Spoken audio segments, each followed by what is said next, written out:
I swear, if that smug prick had said one more word, I would have broken his jaw so bad he'd never grin again. We were sitting at a dinner I didn't even want to be at. I had no clue it was a setup, a candlelit ambush with wine and fake smiles. And there he was, Owen Mitchell, my wife's so-called colleague. The guy was already planted at the table when I showed up, rocking a tight black shirt like he thought he was starring in a fitness commercial, smirking like he owned the damn place. Sophie, my wife, sat beside him, her hand way too close to his leg, laughing way too hard at whatever crap he was spewing. She had texted me earlier, said she wanted to talk, really talk, over dinner. I figured maybe she was finally ready to fix what we'd been breaking for months. I couldn't have been more wrong. "John," she said, all soft and sweet, motioning to the empty seat across from them. "This is Owen. I've mentioned him before." Yeah, I'd heard that name too many times. The mentor. The work hero. The guy who gets her. I should have seen it coming. I sat down, forcing a polite smile, but under the table, my fists were clenched tight. Then Owen leaned in like we were about to duel at high noon. He locked eyes with me and said, calm and smug, "Let me keep it simple, John. You've got two choices. Walk away quietly, or face me like a man." Sophie didn't even blink. She smiled. My ears started ringing. The whole room fell away, just the sound of blood thudding in my head. I kept replaying those words, leave quietly, or face me like a man. He really thought I'd fold. Thought I'd just nod, walk out the door, and let him play husband in my place. I took one slow breath, smiled right back at him, locked eyes, and said, "You want your teeth in one piece, or scattered all over this table?" Then I stood up and smashed his face into the table hard enough to knock over everything. Plates shattered. Wine splashed across Sophie's white dress, looking like fresh blood. People started screaming. Owen tried to get up, but I dropped him with a single punch. 12 years of built-up rage, cold nights, and silent betrayal fueled that hit. Sophie screamed, grabbing at my arm, trying to pull me off. "John, stop. You're embarrassing me." Embarrassing her. After dragging me into a restaurant just to toss me aside like trash in front of her new plaything. Security rushed in. They hauled me out, blood on my shirt, glass stuck in my knuckles. Owen was still groaning on the floor, his alpha male act leaking out across the marble tile. I stood outside in the cold, staring at the door as it shut behind them. The anger? Gone. What I felt now was quieter, heavier. And I saw it for what it was. This wasn't the start of their affair. This was her final scene. Curtain call. She'd written the whole damn play, and I showed up just to deliver the last line. Sophie used to look at me like I was her whole world. Now she laughed at my pain while sipping wine over lobster bisque. But that night didn't break me. It flipped a switch. Because I knew one thing for sure, it wasn't over. When I got home later, the house didn't feel right. Not the furniture, not the layout, just off. Her perfume still hung in the hallway, but it was mixed with something else. Something musky. Arrogant. I went straight to our bedroom. The bed was made too perfectly, hospital corners, tight sheets. Sophie never made the bed like that. I sat down, my hands still red from smashing Owen's face, my thoughts buzzing like a hornet's nest. The whole scene kept playing in my mind, his cocky words, her silence, and the cruel smirk on her face when they dragged me away. Then my phone buzzed. A message from her. "You didn't have to do that. You embarrassed yourself. No, are you okay? No, let's talk." Just a cold little sentence full of blame. That was the moment it all shifted. I got up and started looking. Not because I was suspicious. I already knew. I needed proof. Something I could hold. I went to the closet first. Nothing unusual, until I saw a pair of heels I'd never seen before. Bright red. Designer. Expensive. Sophie hadn't worn heels around me in months. Next stop, her vanity. I opened her tablet. She never locked it. She thought I trusted her too much to check. She was wrong. The first photo I saw nearly crushed my chest. It was her, barely dressed, taking selfies in a hotel mirror I didn't recognize. The date was from last weekend. She told me she was at her friend Lacey's baby shower in Irvine. Another swipe. There was Owen, shirtless, brushing his teeth in the background. My breathing went shallow. My eyes burned. There were videos too. Messages. Voice notes with him whispering my little secret, and her giggling like a damn teenager. In one, she called him Daddy. I nearly threw the tablet across the room. They were mocking me. In one message, she even laughed and wrote, "He still thinks we're just going through a rough patch. Per baby. Per baby." That line hurt worse than any punch I'd thrown. Everything clicked after that. The late-night work calls. The sudden girls' nights. Her dressing up again, but never for me. The cold shoulder. The sighs when I tried to get close. She'd left our marriage months ago. She wasn't mine anymore. I was just the guy keeping her seat warm. I felt like a ghost in that house, just some shadow walking through the rooms while she played pretend. The next morning, she strolled in like nothing had happened. Hair thrown up, coffee in hand, scrolling through her phone like I didn't even exist. I was already at the dining table, just sitting there, staring at her. She finally looked up. What? I didn't say a word. Just slid the tablet across the table toward her, open to the messages. She froze, her fingers caught mid-scroll. She stared at the screen, not saying anything for a few seconds. Then she looked up slowly, locked eyes with me, and said, "Why were you snooping through my stuff?" That was her response. Not a single, "I'm sorry." Not even a denial. Just straight-up deflection. I leaned in across the table, kept my voice steady. "You lied to me. You gaslit me for months. You humiliated me in front of strangers. You let that guy into our lives and treated me like I was nothing while you got off behind my back. And now you're pissed that I found out." She shrugged like it was nothing. "You've been boring for a long time, John. You stopped trying. I needed someone who made me feel something." My jaw clenched tight. "This is what you picked? That arrogant clown who flexes every time he opens his mouth?" She smirked. "At least he listens. At least I don't feel like I'm wasting my best years waiting for you to change." And right there, in that moment, it hit me, she never loved me like I loved her. She loved the idea of me. The man who worked hard, paid the bills, built a stable life. But once the comfort settled in, once life got routine, she got restless. I stood up and walked to the bedroom, started yanking my clothes from the drawers and tossing them into a duffel bag. She followed me down the hallway. "You're just leaving?" "That's it." I zipped the bag closed without looking at her. "You already left, Sophie. You just didn't bother telling me." As I walked past her, she mumbled something under her breath. I stopped. "What?" She looked me dead in the eye, ice cold. "You were never man enough for me." I didn't say anything, didn't flinch. I just slung the bag over my shoulder and walked out of that house, the one I helped build, leaving the woman I once adored standing in the ruins she created. But deep down, I knew this wasn't the end. Not even close. That night, I moved into a short-term rental. For bare walls. No memories. No lies soaked into the air. Just silence. And that silence? It was deafening. I couldn't sleep. Every time I closed my eyes, I saw her face. That smug little grin from the restaurant when Owen opened his mouth. The way she looked at me like I was just a bug hovering over her champagne glass. I kept replaying those messages over and over. Her voice in those recordings didn't even sound like the Sophie I married. That woman used to talk about raising a family, adopting a dog, maybe settling somewhere quiet. This Sophie? She whispered filth into Owen's ear that made my skin crawl. She laughed at my texts, called me soft, predictable, told him I was the kind of guy who'd die paying someone else's mortgage. And he had the nerve to write back. Good. Let him. It wasn't just betrayal, it was erasure. They stripped me of my dignity and made a joke out of the man I was. I didn't respond to her calls or texts for 3 straight days. Not once did she apologize. The messages were cold, businesslike. "You overreacted. We can be adults. Let's talk terms." She wanted to split like it was a boardroom deal. No guilt. No remorse. Just numbers and logistics. On the 4th day, she showed up at my door. I opened it, and there she was, dressed in that fake innocence outfit. Sweater, jeans, no makeup. Trying to look like the same girl I once knelt in the sand for when I asked her to marry me in Vista. "Can we talk?" she asked. I stepped aside. She walked in, sat on the couch, crossed her legs, cool as ice. "You've had your tantrum," she said. "Now we need to figure out what comes next." I leaned against the kitchen counter, arms crossed. "You're acting like you didn't just blow our whole life to pieces." She sighed like I was the problem. "It wasn't working, John. You were distant. You stopped seeing me." I let out a dry laugh. "I saw you every damn day. I tried. But you left a long time ago.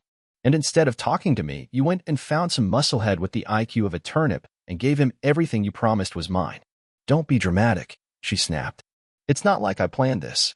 "No," I said, stepping closer. Then explained the hotel rooms. The lingerie I never saw. The photos and videos you kept hidden. Explain why he thought he could tell me to walk out of my own marriage. Her mouth twitched. "You're acting like I committed a crime." "No," I said. "What you did was worse. You murdered the man I was and didn't even have the decency to bury him with respect." That's when she stood up, face changing, voice sharp. I needed more. You didn't give it. You were just existing, John. Come home, eat, sleep, repeat. You were safe, boring, predictable. So instead of speaking up, you betrayed me behind my back and then blamed me for it. She headed for the door.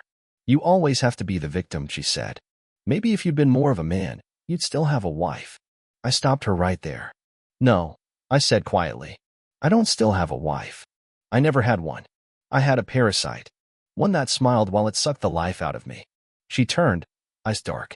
You think you're the only one who suffered? She hissed. I wasted years pretending I was happy, John. You didn't pretend, I said. You lied. And then she dropped it, like it was no big deal. I've been with Owen for 6 months, she said. And you know what? I feel alive again. There it was. The truth. 6 damn months. 6 months of kisses, of lies, of nights where I held her and asked what was wrong. Every time she pulled away from me in bed, it all finally clicked. While I was out planning our anniversary, she was busy scheduling hotel hookups with him. While I worked overtime to keep our life afloat, she was in my car, in my bed, moaning another man's name. In my damn life. But I didn't yell. I didn't cry. I just nodded once and said, good. Then you don't need to hear what I did yesterday. Her eyes narrowed. What are you talking about? I reached into the drawer, pulled out a thick folder, and dropped it on the table. Inside? Bank records. Screenshots. Transaction histories. Transfers from our joint account. Her hidden credit card. Hotel bills. And even a copy of her conversation with Owen planning how to move money around behind my back. I'd hired someone. An old buddy of mine who used to be a cop owed me a favor. Didn't ask questions, just delivered the truth. Sophie's face turned ghost white. John, what is this? I locked eyes with her. Calm. Controlled. Evidence, I said. I'm filing for divorce. I'm taking everything. And your musclehead boyfriend? He's about to learn what happens when you back a quiet man into a corner and forget that even quiet men have limits. She reached for the folder. I pulled it back before she could touch it. We're done. Get out. Her lips quivered, just for a second. The first crack in her mask. A flicker of fear. But it was too late for that. Too late for guilt. Too late for fake tears. I had the truth now. And the version of me who used to believe her? He died the moment Owen opened his mouth at that restaurant. What stood in his place now was someone who wasn't finished. 3 days after I handed her that folder, Owen decided to make a move. Real alpha energy. Showed up at my job, waiting like some second-rate movie villain in the parking garage. Leaning against a black Dodge Charger, mirrored sunglasses, that same smug smirk from dinner. I could tell he thought this was going to be some man-to-man moment. Maybe a fake apology, maybe some puffed-up speech. But the second I saw him, my blood started boiling like I was 17 again, ready to throw hands behind the bleachers. John, he called out, casual like we were old friends catching up over beer. I didn't respond. Just kept walking. You got a second? He asked, stepping in front of me. I stopped. Gave him a long look. He wasn't worth it, but I couldn't just walk past him either. Not after what he helped destroy. What do you want, Owen? He shrugged, slow and cocky. Look, man. I didn't expect things to blow up like that. I figured she'd break it off clean. You know? I didn't think she'd drag you into it. You figured, I said, flat. You figured you'd slide into her life, into her bed, and I'd just disappear without a fight. He raised his hands, all peace and calm. I get it, you're mad. But let's not pretend she didn't choose this too. I stepped closer. She did. And so did you. So whatever fantasy you've got in your head about replacing me, kill it. You're not the alpha. You're the side piece that got cocky. His smile twitched. Just for a second. She's thinking about moving in with me, you know. Great, I said. She'll look perfect next to your ego and your protein powders. His jaw flexed. You don't scare me, John. I leaned in close. Then you're even dumber than I thought. Because you should. He clenched his teeth. This doesn't have to get messy. It already did, I said. 6 months ago, when you started talking about giving me options at that damn dinner. Then I lowered my voice, cold and razor sharp. Do you want your teeth whole or scattered? He flinched. Just a little, but enough. Enough for me to see the truth behind all that muscle and swagger. He wasn't built for this. He was built for mirrors. For likes. Not for men like me. I turned and walked away, knowing full well that the damage I do now wouldn't come from my fists. Back at the rental, I flipped open my laptop. Pulled up the documents. The timeline. Every piece of evidence laid out like a crime scene. My lawyer was already digging into everything, and the deeper we looked, the worse it got. Sophie had used our joint account for weekend escapes, even bought Owen an expensive watch on my dime. She'd tried moving money under her sister's name. Sloppy, greedy, but the part that burned the most? How effortlessly she lied. How she smiled through it. How she painted herself as the one who'd been wronged. Every receipt I found. Every message I printed. It was like hammering one more nail into the coffin of the woman I thought she was.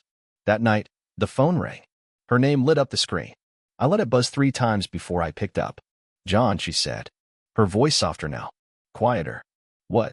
I didn't expect you to react like this." "Like what?" "Like a man who got blindsided? Stabbed in the back? Dragged through the filth you created? I didn't mean to hurt you." "Yes, you did. You just didn't think I'd fight back." She went silent. I could hear her breathing on the other end. "He's not who I thought," she finally said. I stayed quiet. I thought he'd be stronger. Protective. Translation: I thought he'd save me from the mess I made. More silence. Then, barely above a whisper, "I made a mistake." I closed my eyes and shook my head, even though she couldn't see it. "No, Sophie. A mistake is forgetting to pick up milk. A mistake is saying something stupid in the middle of a fight. What you did, that wasn't a mistake. You built this. Lie after lie. Week after week. Bed after bed. And you just didn't think I'd burn it all down faster than you could stack it." She started to say something else. I didn't care. I hung up. I didn't need her apologies. I sure as hell didn't want her pity. I'd spent too many years letting her twist me into someone I didn't recognize. She made me second-guess myself, chipped away at my confidence until I barely remembered who I was. But standing there, holding proof of everything she'd done and staring at the ashes of the life we built, I felt something I hadn't felt in a long time. Clarity. This wasn't about revenge anymore. It was about taking back my name, my peace, my damn dignity. She could keep her overgrown gym rat with a 6-pack and an ego to match. I had something better now, freedom, and I was damn well going to use it. The divorce moved quicker than I expected. I think Sophie just wanted to keep the dirty details out of court. She thought she could guilt me into a quiet split, spin the narrative, play the wounded wife who just fell out of love. But the second my lawyer dumped the financial statements and the digital proof on the table, her whole act collapsed. No tears. No drama. Just cold, calculated damage control. She negotiated like a corporate exec trying to salvage her brand. We had one final in-person meeting, formal, quiet, the kind with lawyers and folded hands. She showed up in a navy blue suit, no makeup, hair tied back, trying to look respectable, professional. Like she wasn't the same woman caught half-naked in hotel selfies during company retreats. I barely looked at her.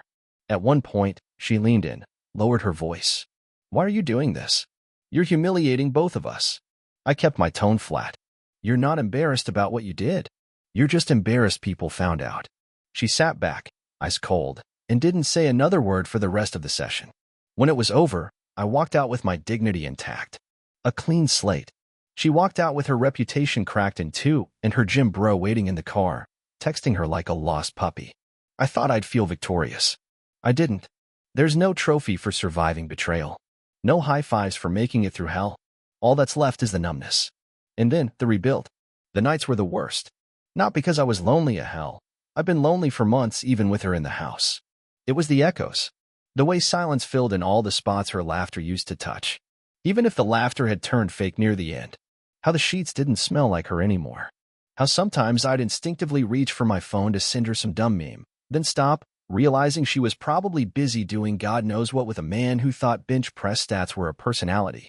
I started hitting the gym not to become him, but because I needed a place to throw the poison. The rage. The grief. It had to go somewhere. And rep by rep, drop by drop, I started remembering the guy I used to be. Not angry. Not broken. Just me. One night, a buddy dragged me out to a bar. Said it was time to step back into the world. I almost didn't go, but something inside said I needed the air. That's when I saw her. Not Sophie, her sister, Sarah. She walked in with some friends, spotted me at the bar, and froze. Then, after a second, she made her way over. "John.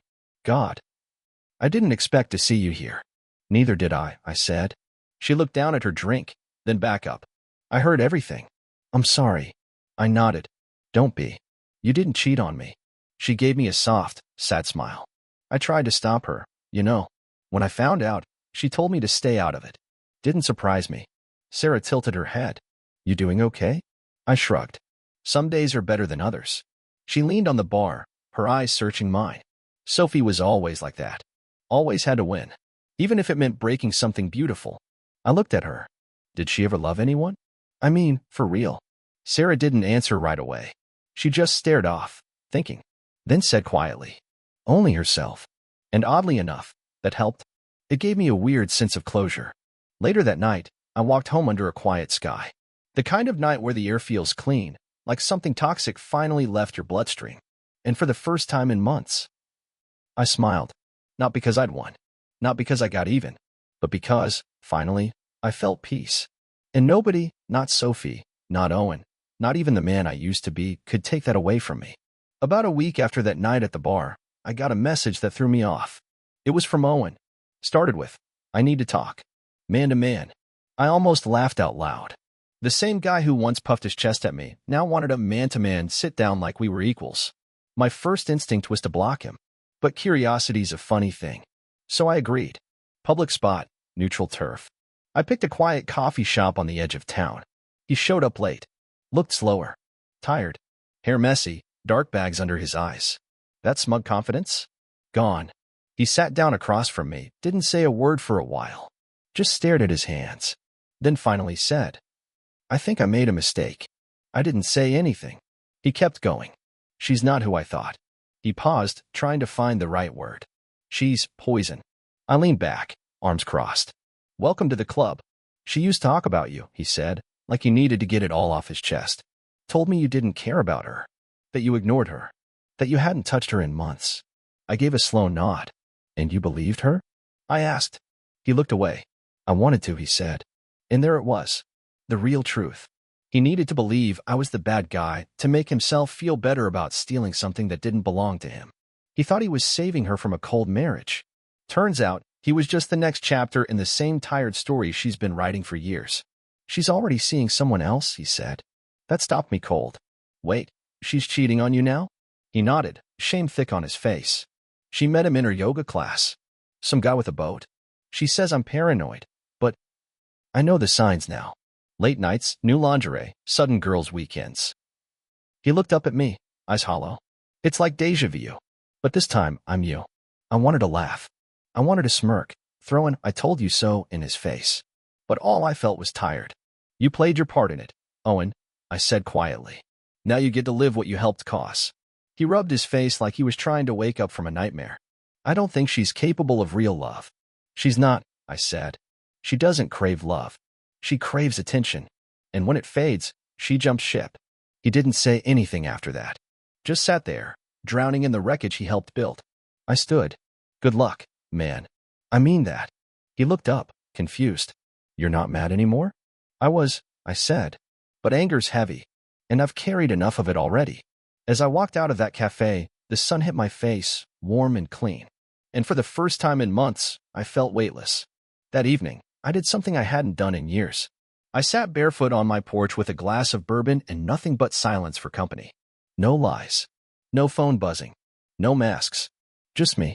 It's strange how betrayal feels like death at first. But once the dust settles, you start to realize it's actually a beginning. A painful rebirth. A peeling away of who you were, so something real can finally grow.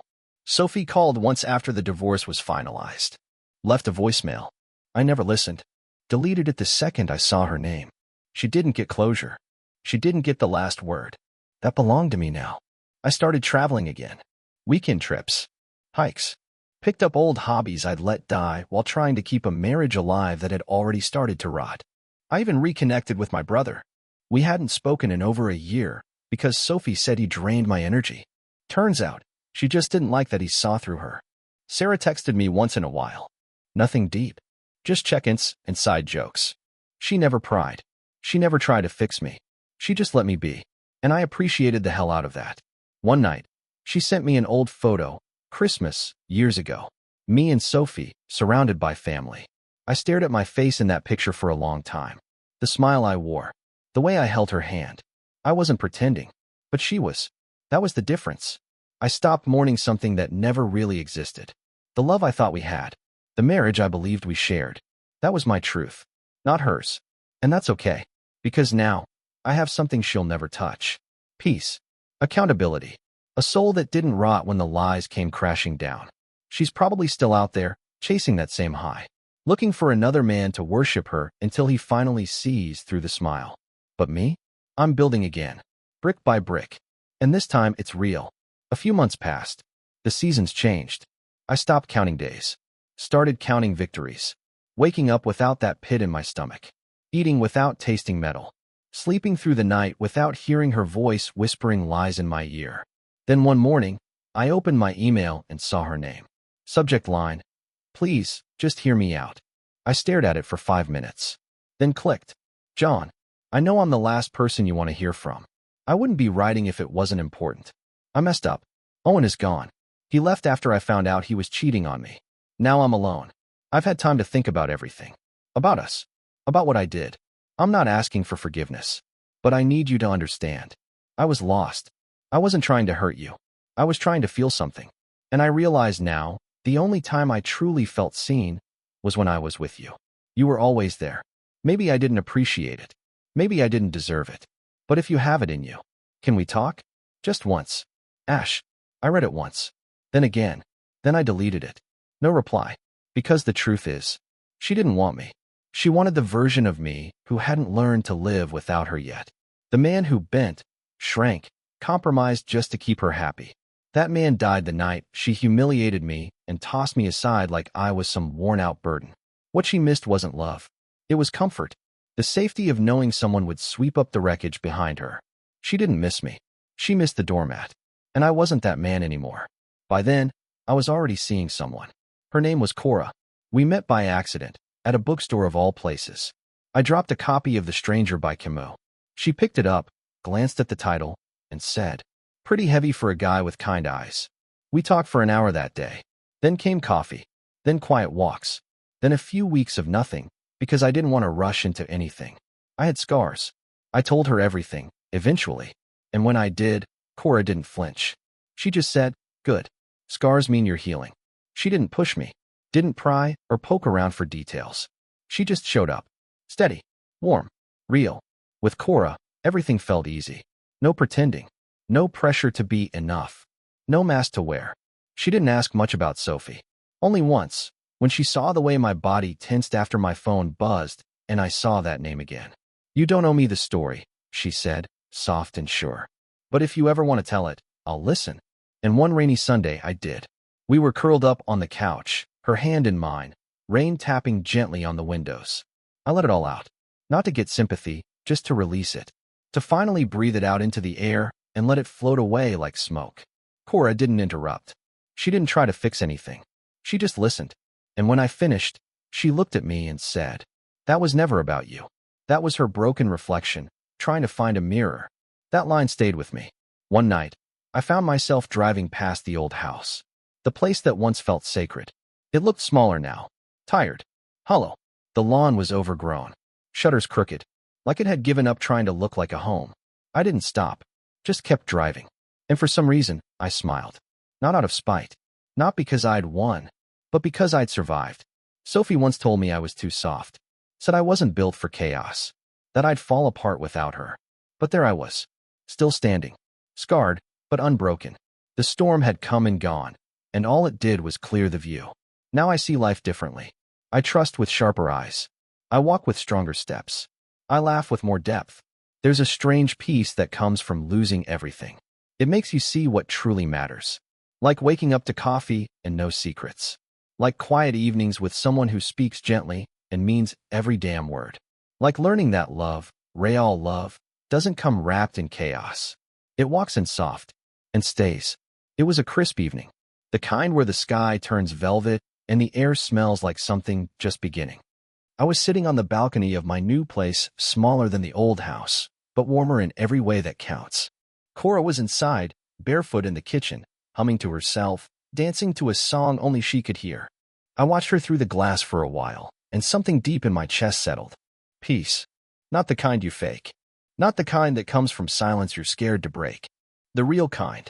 The kind that's earned after walking barefoot through hell and making it out with your soul intact. I thought about Sophie again. Not often anymore, just in flashes. Like a fever dream you only half remember. Some pain that doesn't sting anymore. She'd become a name in a closed chapter. Owen? Just a footnote. A punchline. A lesson. I'd learned a lot. Like how love without respect is poison. And loyalty without truth? That's just a trap. Some people only know how to take. And if you let them, they'll take so much that you forget who you are. But I also learned that surviving betrayal doesn't make you bitter. It makes you aware. More grateful for the gentle things when they finally show up. Cora came outside and sat next to me, wrapping herself in a blanket and resting her head on my shoulder. You okay? She asked. I nodded. Yeah, just thinking about her. I paused, then smiled, thinking about how far I've come. She didn't say anything. She didn't have to. Some things don't need to be explained.